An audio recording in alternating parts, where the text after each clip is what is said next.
We will be able to catch them up today. We are pretty confident of the car so far. We got a lot of winds today. The sun is still strong. I think we have a better car when it comes to wind. So that's pretty good. The weather down south will be a lot worse than it's right here. So we have to take care of our energy really well to make sure we have enough to reach the finish. There's no other explanation. I think in a 3,000 kilometer event that after 2,000 Ks we're so close to each other, the cars must be a lot alike.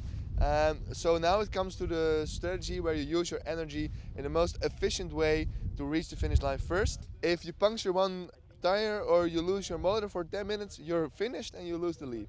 So now it's not only about doing the best strategy, it's also about having the most reliable car.